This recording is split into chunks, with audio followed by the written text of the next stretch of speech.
Crash's post-Naughty Dog career hasn't been the best, but perhaps the rockiest moments in the Bandicoot's history was the development of 2004's Crash Twinsanity. My name is Connor Autumn, and this is What You Don't Know.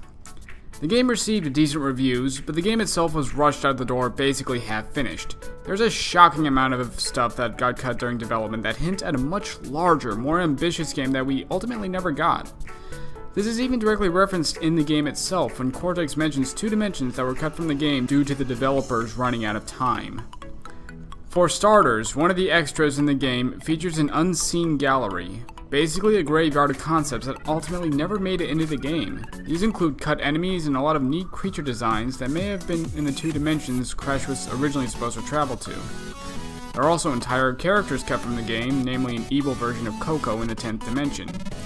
Interestingly, there's even a concept art of Crash wielding a sword. One wonders what the original idea behind a sword-wielding Crash was. What's also interesting is that some of these cuts directly affect the game's storyline. There is a scene in which one of the evil twins, Victor, mentions a vice versa reversa device that's destroying Crash's dimension. We never do see what this machine is, and it's never brought up again. In fact, what the evil twins plan to do is never clearly explained outside this one line of dialogue. During development, however, there was to be a level called Ocean Commotion, in which the player goes to the bottom of the ocean and destroys the machine. Evidently, the player would take control of the Mecha Bandicoot and rampage through the level, and there's some speculation that there would have been an evil twins boss fight at the end. There even exists a fully voiced deleted scene for this level. Our magic is no match for the twins' power.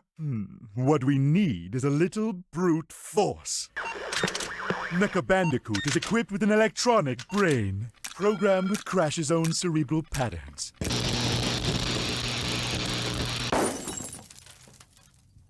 Are you sure that was wise? Let's bring him home. Engage autopilot! What's the worst that can happen?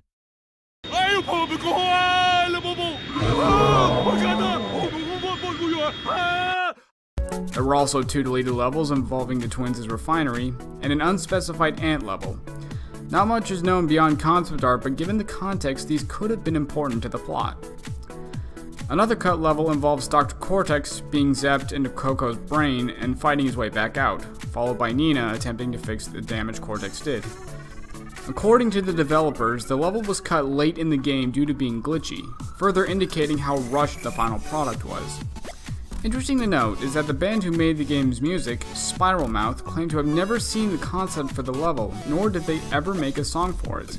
There's a similar cut level in which Crash and Cortex switch personalities upon entering the 10th dimension. The player would have controlled evil Crash as he attempts to turn Cortex back to normal by smashing him into stuff. This segment also features a fully voiced deleted introductory scene. Your fur is so soft and warm. Something's wrong. Something's changed. A malfunction.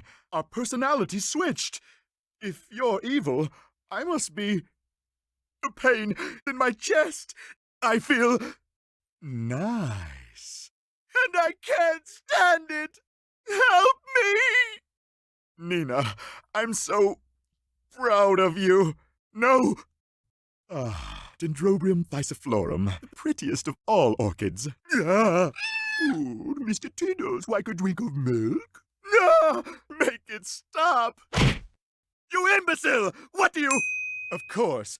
Prepare the rehab lab. Please. There are also a multitude of vehicle levels that were cut. One such level pitted Crash against the Komodo brothers in a race for the crystal, much like the racing levels in the older games. And another featured Coco in a submarine.